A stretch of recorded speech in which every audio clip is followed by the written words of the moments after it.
Ivan Watson, CNN. I'm Sam Kiley in Kramatorsk, and this is CNN.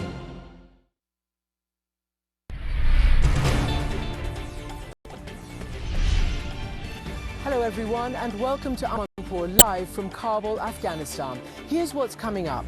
The dire humanitarian catastrophe with half the population facing starvation. I witnessed the desperate conditions on the ground and asked the World Food Programme if the worst is still to come. Then, more of our world exclusive with one of Afghanistan's most powerful and secretive players, the deputy Taliban leader Sirajuddin Haqqani, on women's rights under their regime, and how women here have to navigate both repression and poverty with the activist Mahbouba Siraj. Plus, domestic terror strikes the United States again. Hari Srinivasan speaks to former FBI agent Tom O'Connor about the mass killing in Buffalo, New York.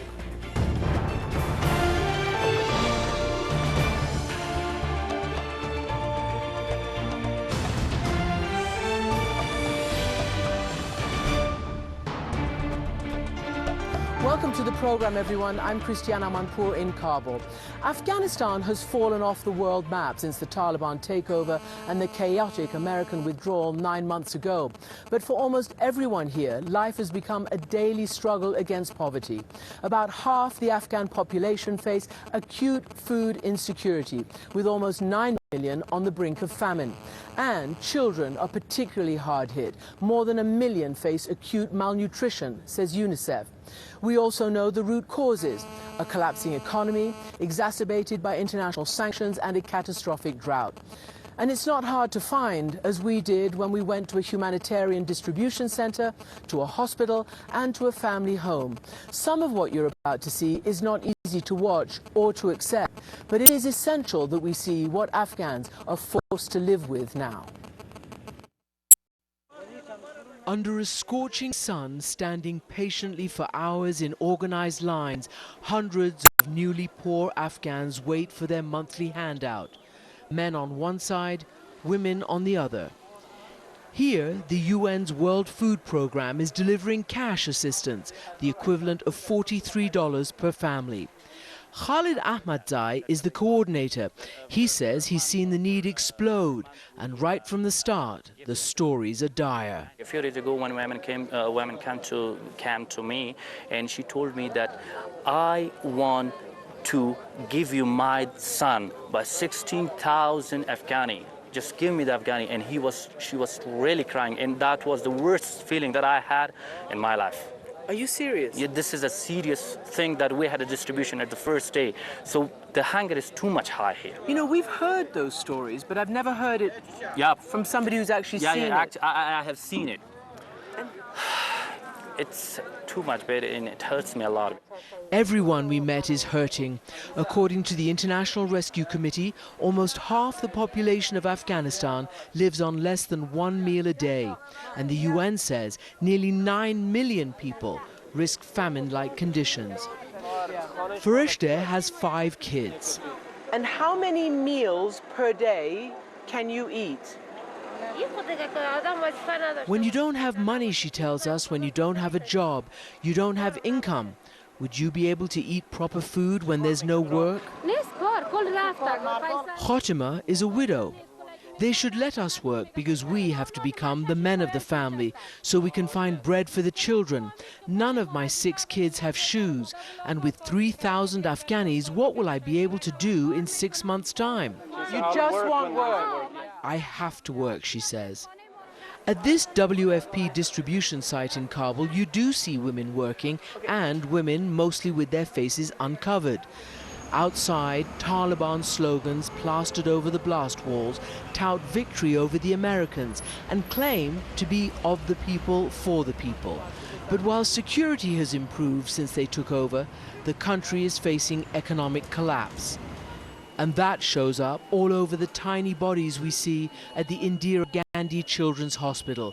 It's the biggest in Afghanistan, now heaving under the extra weight. Dr. Mohammed Yaqub Sharafat tells us that 20 to 30% of the babies in this neonatal ward are malnourished. Suddenly, he rushes to the side of one who's stopped breathing.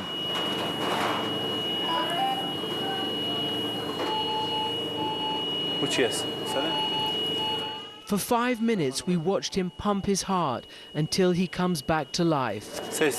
But for how long? Even in the womb, the decks are stacked against them. From one side, the mothers are not getting well nutrition. Wow, so it's a triple whammy.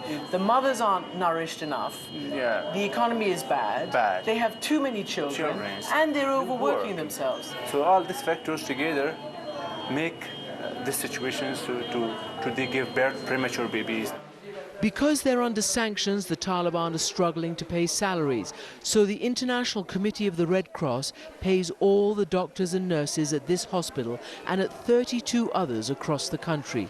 That's about 10,000 health workers in all. Look at this child. He's 2.5 years old. His name is Mohammed. He's malnourished. How much food is she able to give her child at home? Why does he look like this? His mother says she's had nothing but breast milk to feed him, but now can't afford enough to eat to keep producing even that. It's the same for Shazia. Her 7-month-old baby has severe pneumonia, but at least she gets fed here at the hospital so that she can breastfeed her daughter. Back home, we don't have this kind of food, unfortunately, she says. If we have food for lunch, we don't have anything for dinner. While we're here, the electricity's gone out. It happens all the time, the director tells us. We watch a doctor carry on by the light of a mobile phone until the electricity comes back. We end this day in the tiniest dwellings amongst the poorest of Kabul's poor. Waliullah and Basmina have 6 children, while she prepares their meal of eggs, 2 small bowls of beans and 2 flatbreads. The 8- and 10-year-old are out scavenging waste paper to sell and polishing shoes. It's their only income since Waliullah injured his back and can no longer work as a laborer. He tells us their 10-month-old baby is malnourished. I always worry and stress about this, says Basmina. But she tells her kids, God will be kind to us one day. One day, perhaps. That has been the story of Afghanistan for decades now. Mary Ellen McGrorty is the World Food Programme Director here, and she's joining me now.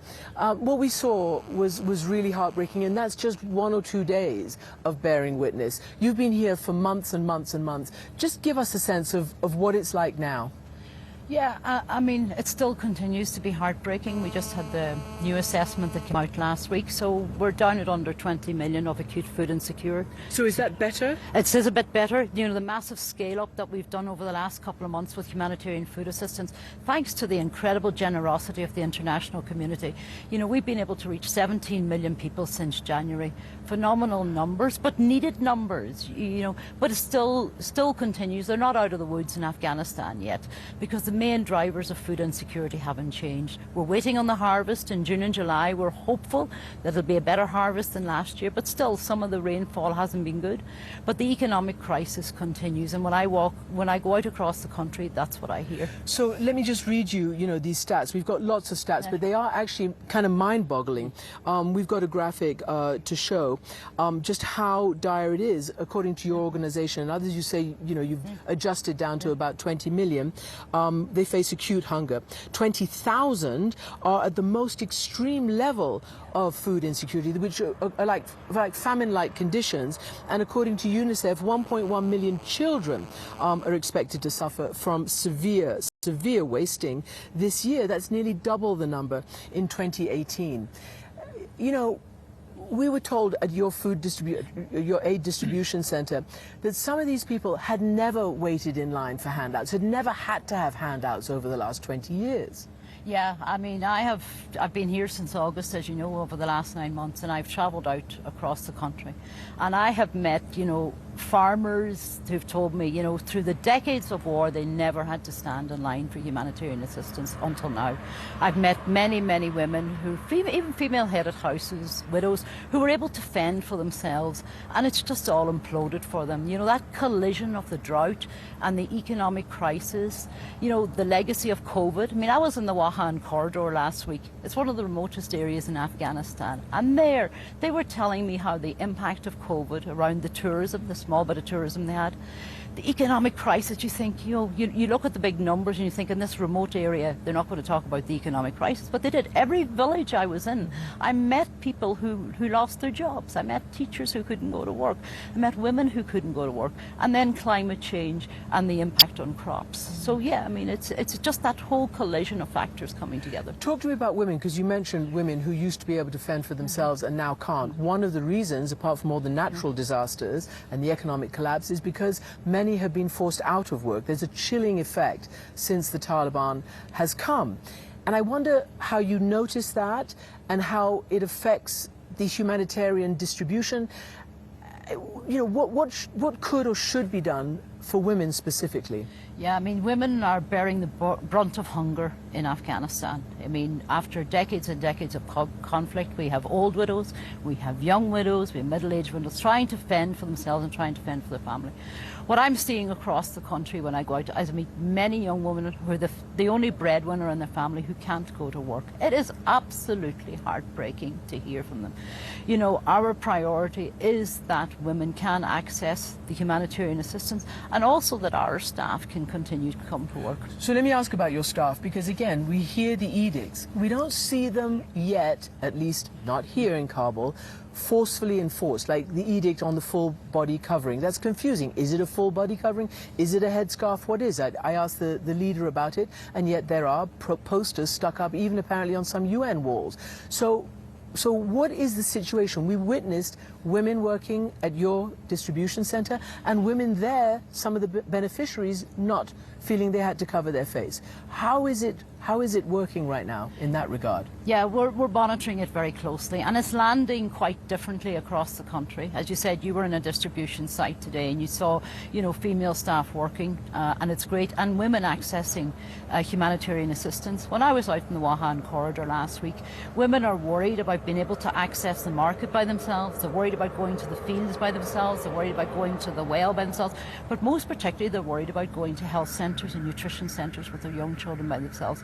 So it is since the takeover, because they've been told they can't leave without male escorts. Is that right? Yeah, and there's a lot of self-censoring, and there's fear as well. You know, I mean, about going out. You know, I mean, yes, some women are braver than other women, but a lot what I met last week, this is really their concern, you know, about going to the fields, going to the market. And for us, our major concern is that women right across Afghanistan are able to access humanitarian assistance services, nutrition services, and also being able to work. And what is your relationship with the Taliban, particularly, I mean, as a woman and also as WFP representative here, a major necessity for them because they can't provide the wherewithal for their people? Yeah, I mean, I engage with the Taliban at the national level, at the provincial level. When I'm out, I engage so that we have the humanitarian access that we need and that we have principled humanitarian assistance. So I talk to them, I inform them on what we're doing, just to make sure that we have that humanitarian space. And? Yes, I talk to them. Any restrictions? No. I mean, you have issues here and there, you know, in a complex operation like Afghanistan and the scale of the operation. But, you know, in most cases, we're able to solve the problems. We have over 2,000 distribution sites across the country. We're across all the 34 provinces. And on the whole, we're able to get to the people we need to reach. Now, we said, and we asked the question, will this humanitarian crisis in terms of food insecurity, will it get worse, or have you broken the back of the worst? I know you were terrified in the winter that the cold weather, the lack of food, could see a massive death toll. Yeah, I was terrified in October. I mean, what we were looking at, and you know, thankfully the donors, the international community stood up and really enabled us and enabled the humanitarian community to scale up at a massive scale that got us across the winter. We're now hopeful of the harvest, as I said, but at the same time we still have a humanitarian crisis. We need a couple of things in Afghanistan. We need to continue with the pressure on the humanitarian crisis and get people back from the cliff edge. But at the same time, we need to be building household resilience, community resilience. So we need a two-tracked approach at both scale. If you're hungry today, you need to eat today and you're hungry tomorrow. Seeds take a couple of months to grow, so we need the agricultural inputs. We need jobs to come back, of course, because that's what I hear. That's what frightens me. You know, with the drought, there is some hope with the rain and everything else. But when you hear right across the people telling you, we've lost our jobs, you think, what's going to happen? And lastly, are you concerned that there's Afghanistan fatigue or Afghanistan ignoring syndrome since the withdrawal of the US and since the war in Ukraine? Yeah, I mean, it is worrying. So it is. And there's not only just the Afghanistan crisis, there are many crises across the world. But, you know, when I'm sitting here and when I go out and when I talk to people, and I'm just hoping the international community, please don't forget Afghanistan in their hour of need. They're in a situation not of their own making. It is a lottery of birth. You and I are lucky where we were born, right? You meet many of the people I meet today, and they're Afghan and they're in a situation. It's been the peace dividend is a very sad peace dividend for the people of Afghanistan, and I really hope the international community continue to give us the support and give the people of Afghanistan the support they need. Mary Ellen McGrorty, WFP coordinator here. Thank you so much indeed. Thank you, Christina. So yesterday, we brought you part one of my exclusive conversation with the deputy Taliban leader. Now he's the interim interior minister, Sirajuddin Haqqani. He told me that he's committed to women's rights within their framework. And he says the Taliban order that women cover themselves from head to toe in public is really just advice, not a decree. But the posters we see here on the streets of Kabul illustrate the pressure on women to conform. Haqqani told me this rare interview is to make himself and the government visible to Afghans and the world. Here's part two of our exclusive conversation. Did you ever expect the international community would be so firm in putting the rights of women so central to the conditions for recognizing you, amongst other things, but women's rights very central?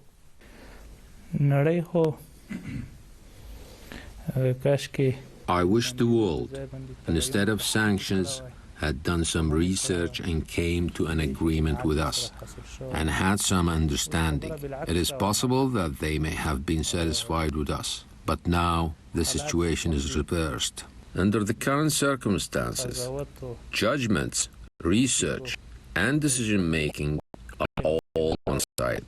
The point is that interpretation of the current situation is not accurate. Instead of seeing Afghanistan from a specific angle, from far away, they should come to take a closer look at the situation inside Afghanistan. Communicate with us.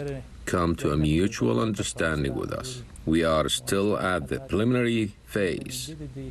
It has barely been 8 months since we took over the government. Our government assumed power in a situation when everything had almost collapsed. We are yet to bring the situation back to normal. Therefore, such an interpretation is not true. Instead, there should be discussions. This will be better because all such concerns could be easily resolved through dialogue and mutual understanding. Can I just get it very clear? Does your government accept that women need to work? It's half the population. You are in dire, dire financial stress. Women have the right to work under Islam and before you came here. You want to be known as a government for everyone, a legitimate government. Do you accept that women have the right to work? Yes, within their own framework. Which means what in their own framework? Can they be lawyers? Can they be judges? Can they run for parliament like they used to? I know they're working in hospitals. I know there's some teachers working. I know they're working in, civil service and in your ministry. But many tell us that they feel that the Taliban wants them to stay at home, and they're afraid of some of the edicts that has a very chilling effect. We keep naughty women at home. Okay, you need to explain that joke. People will think that's official policy, and maybe it is. What does that mean, naughty?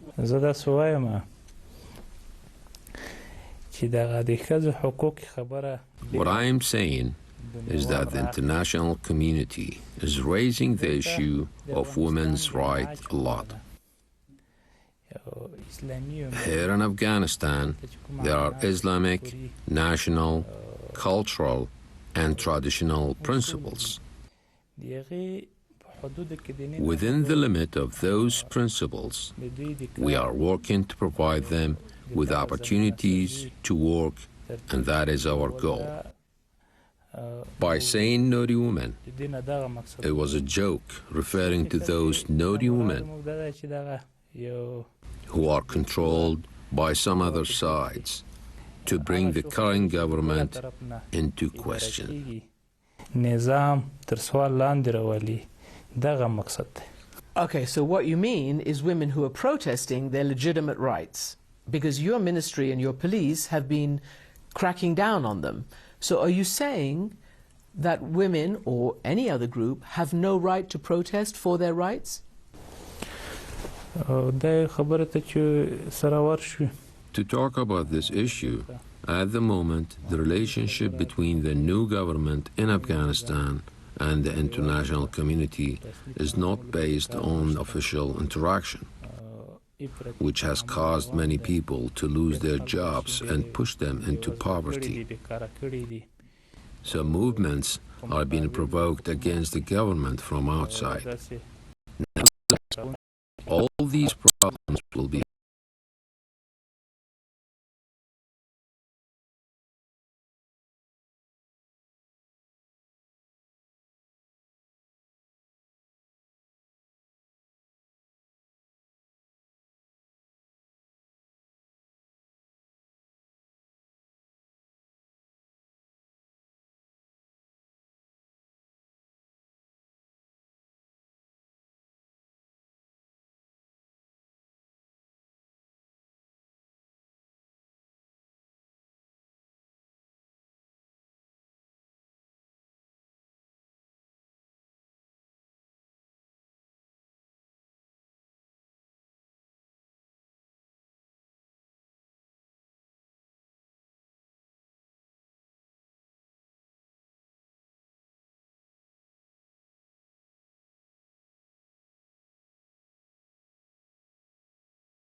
there are different viewpoints.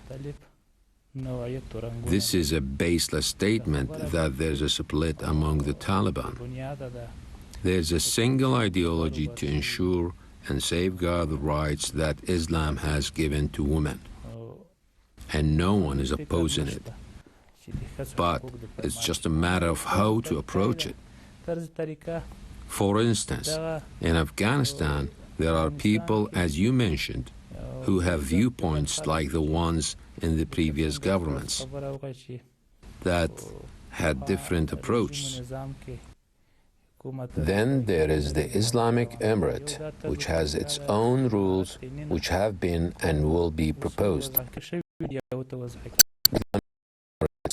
The rights of women.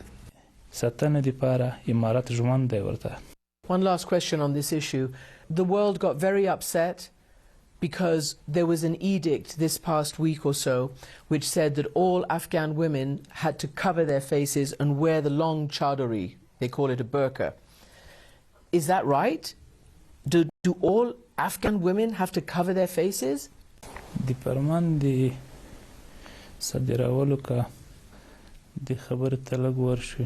If we talk about the edict, there is hijab, education, and work. Hijab is an order according to the Islamic Sharia. Since the claim of our movement was that what we want the implementation of a sacred Islamic government system in this country. Within the Islamic government, we are committed to the rights of everyone. We are not forcing women to wear hijab, but we are advising them and preaching to them from time to time. Hijab is also creating a dignified environment for women's education and work. Hijab is not compulsory, but is an Islamic order that everyone should implement.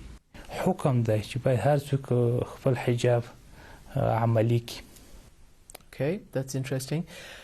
You are still called an acting government, an interim government. And when you first came in, you said that we would agree on a new inclusive political system in which the voice of every Afghan is reflected and where no Afghan feels excluded. That's from what you wrote.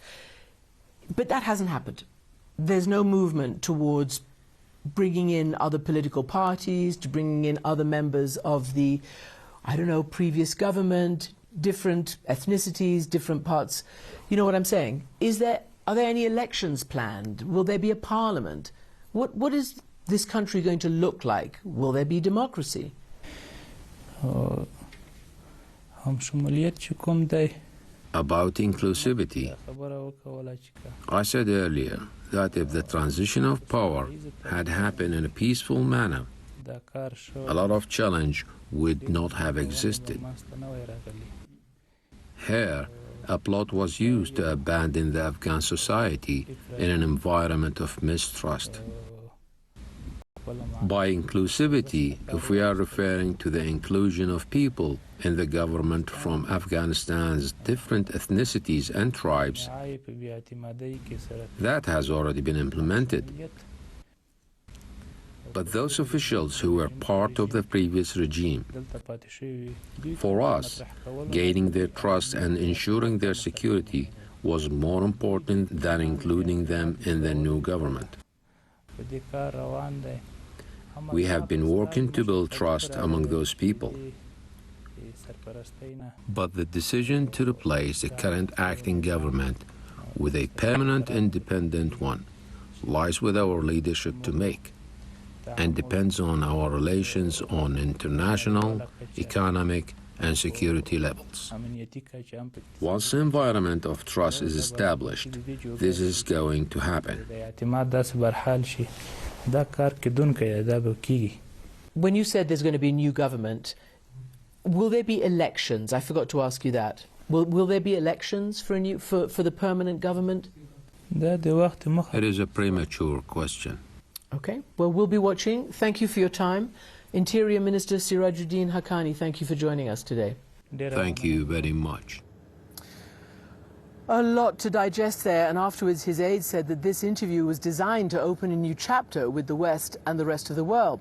Well, we'll see. The Taliban has just announced that it will dissolve the Human Rights Commission and other key agencies. They blame budget issues.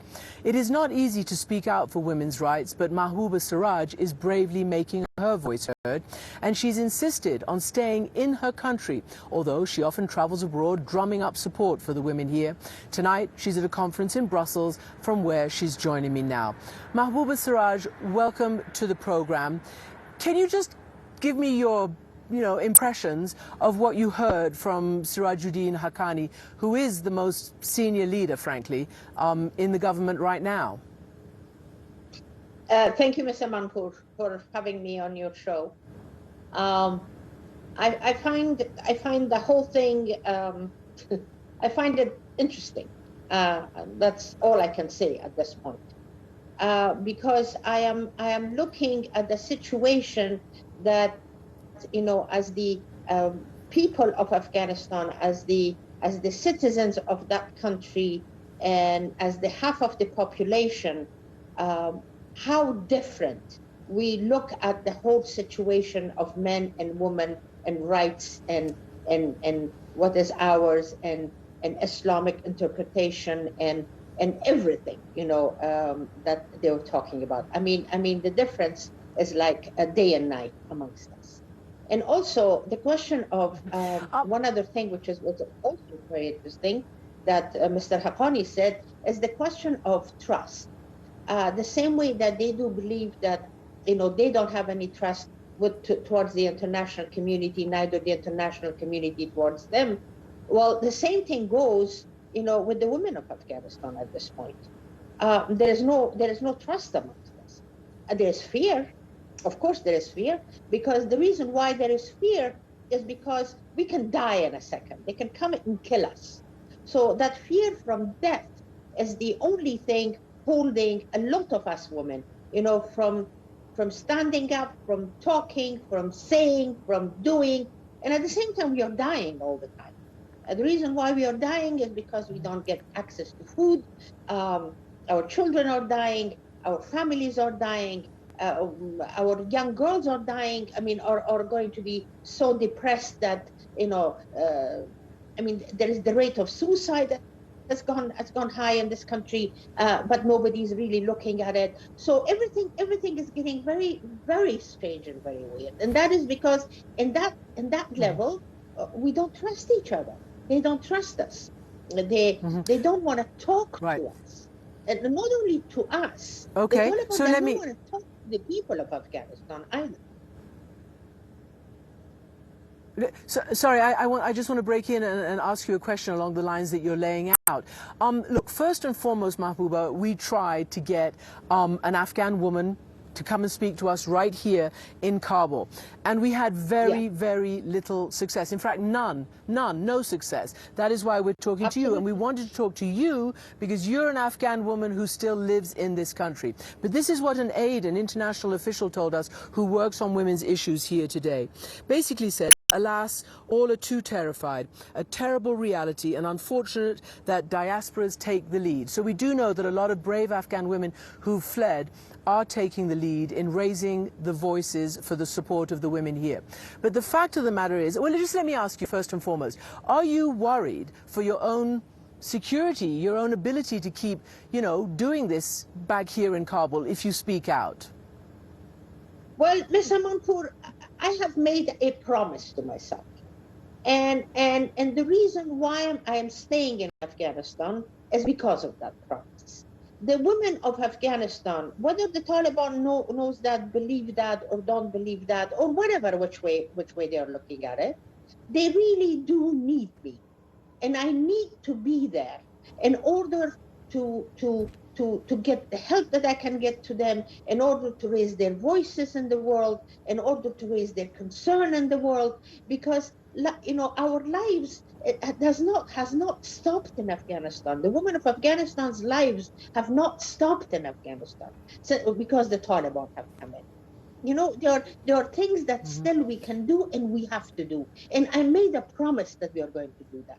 I want to look after them. I want to be their voice. Whoever ones of them that needs me and wants me. The ones that don't want to, God be with them, it's okay. But otherwise, this is a promise that I made to myself and I made to Allah. So this is what I'm doing. And by doing it, the way I'm doing it, I'm trying to be respectful of everybody. I'm trying to consider the rights of everybody. At the same time, giving the Taliban can raise their voices and say anything they want into the world. We should have the right to be doing the same thing. We should have a voice. We should raise our concern. We should say that, these are the things that are wrong. Like, for example, regarding the burqa and covering our faces. This is something that there is one interpretation that the face should be covered. Face, according to Quran and according to what we know in our Hanafi, part of the religion, because we are Sunnis, it's a discussion that has never been I'm not sure whether you can still hear me. I don't hear Mahbouba anymore. Maybe it's because I've lost connection, but she seems to be still talking. Can you hear me, Mahbouba? I can't hear. We're just having some audio difficulties, but we are going to get back to you. There we go. I think I can hear you. Yeah, I can hear you. Listen, you know, this is the reality of being here. Mahbouba, let me ask you this. The fact of the matter is, as you know, that many Afghan women who have been educated, who have had jobs over the last 20 years, who are professionals, who are activists, who are elected officials here, etc., those who could have fled. But tens of millions of Afghan women will not be able to leave the country, have to keep living here, have to live under this government. So how do you see a way forward? And do you see any possibility, even of somebody like yourself, engaging, for instance, with a Minister Haqqani after what he said publicly? I would love to. I would love to sit down and talk to him. I do believe in having communications. If we don't talk, if we don't sit down across from a table and talk to each other, how are we going to make any difference? Well, God has created us, give us humanity and human beings, a brain and a tongue. And both of these have to be used. We have to talk with our tongue and we have to think with our brain. God did not say that you, because you're a woman, you're stupid and a man is more intelligent. God did not say that. God said, you are both equal. The one in my eyes closer to me is the one that has more taqwa and has more belief in me and does worship me more. That's the only difference. Otherwise, you know, what is the difference? What is the difference? I can talk. I say my prayer. I am a good human being. So are the women of Afghanistan. What do they do wrong? What do they do wrong? They have no right to live? Why? They can't breathe the air? Why? They shouldn't eat? Why? They can't go to school? Why? They cannot work? Why? Could somebody please tell me? Why? Why? That's all I'm asking. Why is it that a brother of mine has the right? Mahbouba, Why is it can I ask you, for me, they're my sons? And my daughter doesn't have the right. Why? You know? Okay. Mahbouba Siraj, thank you so much indeed for joining us. Thank you. You're very welcome. Thank you. Very powerful. Thank you so much for being with us. And we hope to see you when you get back here. And while the US government has always been laser focused on the global war on terror, even here, of course, domestic terror driven by racial hate has been growing exponentially. Today, President Biden and First Lady Jill Biden paid their respects and visited the families of the victims of Saturday's mass shooting in Buffalo, New York. This is what he said. Jill and I bring you this message from deep in our nation's soul. In America, evil will not win, I promise you. Hate will not prevail, and white supremacy will not have the last word. 10 people were killed. Authorities say it was a racially motivated attack by an 18-year-old self-described white supremacist. Tom O'Connor is a domestic terrorism expert and retired FBI official, and he's joining Hari Srinivasan. Christiane, thanks. Tom O'Connor, thanks so much for joining us. You have been investigating so many different forms of terrorism, especially domestic terrorism, for so long now.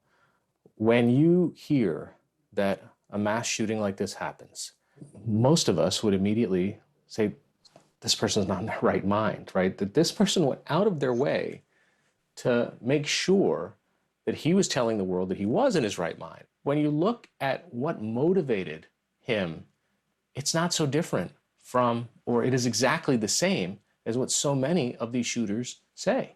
Well, if you're able to read the manifesto, it really is taken from numerous other shooters or domestic terrorist pieces of their ideology. And it goes all the way back to a man named David Lane, who was part of the Order, which was a terrorist group that robbed banks and armored cars and killed Alan Berg, a Jewish talk show host in San Francisco, or excuse me, in Colorado. And this ideology, the 14 words of David Lane, is in that person's building why they did this, right? So it is so many different ideologies that have been built into this that it's nothing new. Unfortunately, this great replacement theory has been weaved in throughout many different very sad events and attacks that have taken place in the United States. You know, I asked that question about ideology and whether there is something that binds these things together, because we often have a tendency to look at these as lone wolf actors. And I think that minimizes the connection that actually exists, that this isn't just an individual by themselves, that there is an idea. And, you know, if you don't kind of root that out, then you're going to have more of these. Well, you know, we talk about lone actors, lone wolf actors. I don't know if there is such a thing as a lone wolf actor any longer. With social media being so prevalent and the ability to communicate on encrypted apps, on social media.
Amendment. And you know, in many cases, there are times when there may be a I wouldn't call it a red flag, but a flag. And that flag really can't be investigated or looked at very much because it is First Amendment protected. And the First Amendment, with the FBI as the lead for counterterrorism, the First Amendment wins. And it should, because we have to be very, very careful that slippery slope of going down and investigating people for that free speech, for that peaceable assembly. If you start eroding that First Amendment, where do you stop? Right? Because, speech that you don't enjoy or I may disagree with, you still have a right to say it. The bottom line is it's the violence, and it's the violence that crosses you past that First Amendment. And to be able to find that there's a potential for violence, sometimes it is not as clear as the person made a statement. It can be it's a very, very fine line that the law enforcement has to walk, and the First Amendment should always be the winner in that. And sadly, that means that potentially something may get by. But I guarantee you, they are working every single day to try and make sure that those potential for violence is intercepted in some way, that they can get in front of that violence so that it doesn't take place. I understand why the security apparatus in the United States after 9/11 shifted to look at the rest of the world, because we perceived our threats to be primarily from outside. And I don't think those threats are gone, but not at all. I'm saying in the past several years, America has been repeatedly attacked in this way from inside, and I'm wondering whether we have equal amount of resources dedicated to trying to figure out how to get to the domestic violent terrorists that exist in the U.S. Well, when your example is spot on. After 9/11, resources were shifted in law enforcement and the FBI across the United States government to address those potential threats and threats from international terrorists. That didn't mean that they hired 1,000 new agents to go work international terrorism. That meant that they took agents from other violations and moved them to international terrorism. And I don't disagree with that. That was the threat. 9/11 was horrendous, and we needed to be on top of that.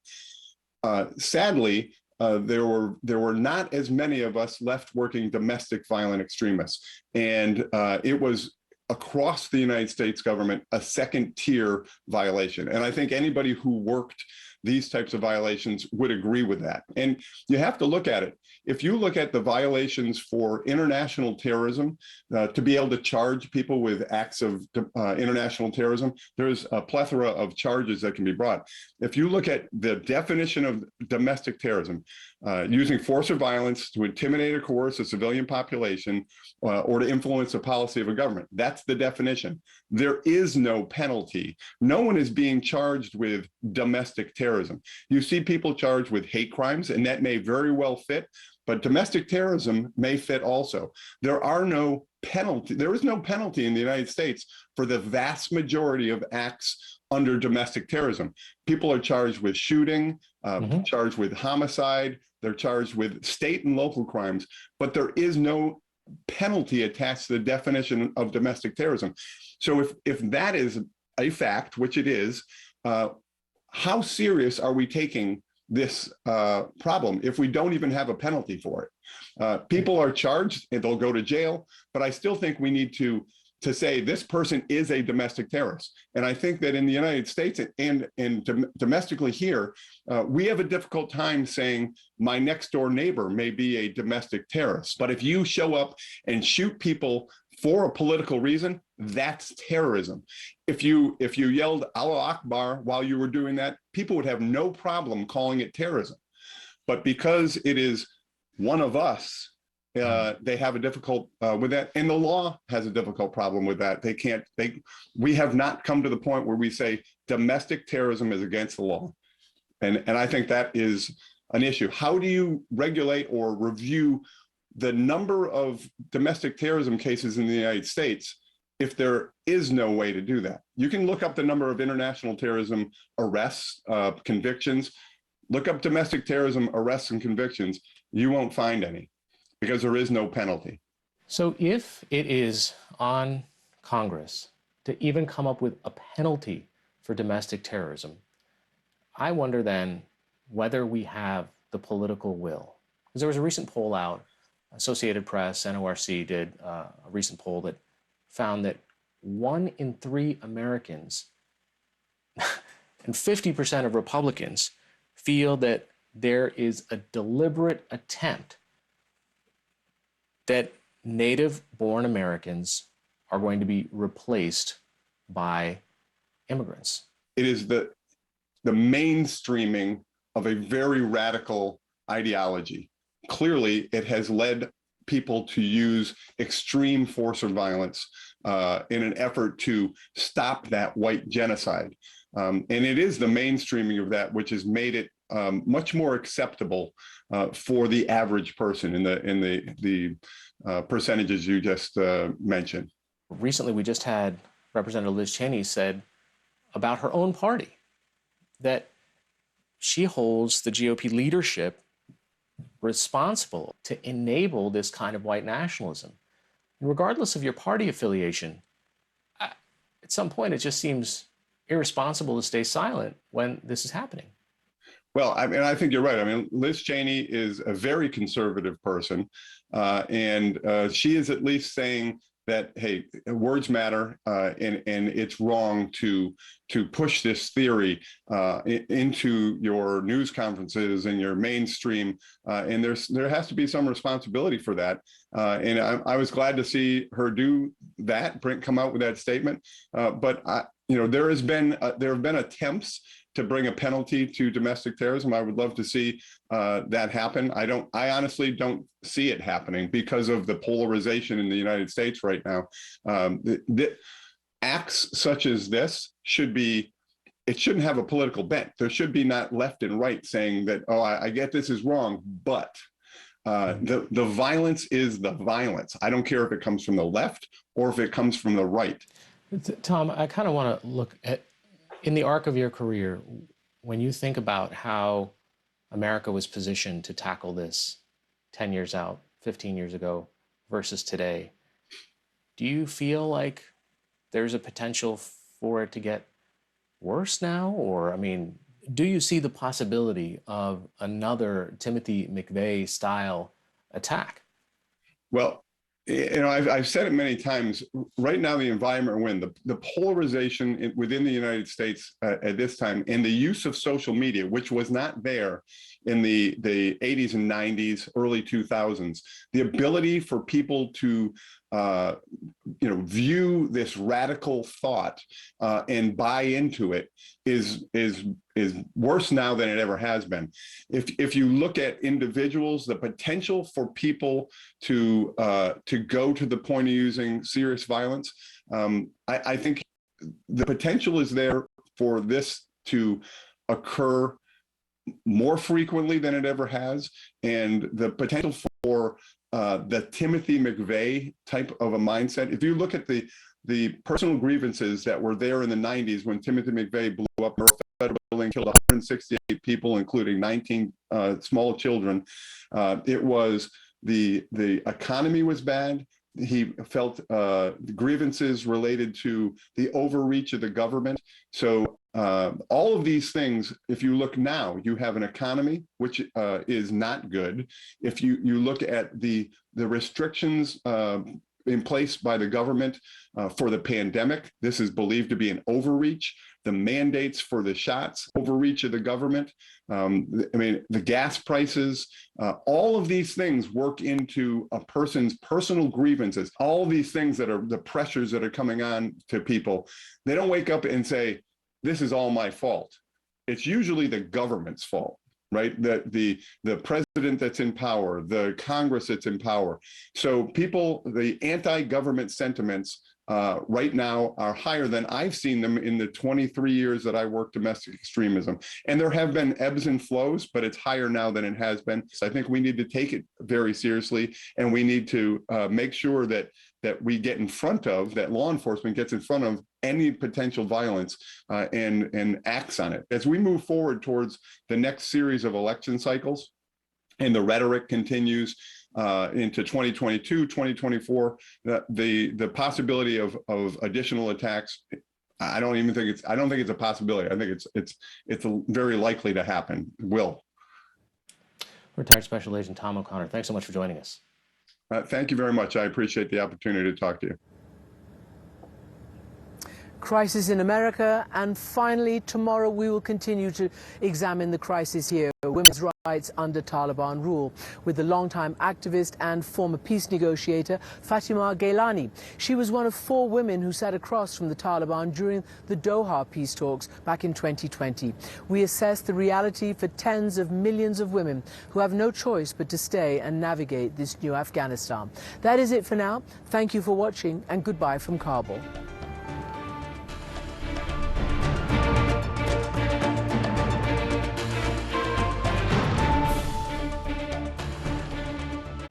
What do you see when you look at the surface?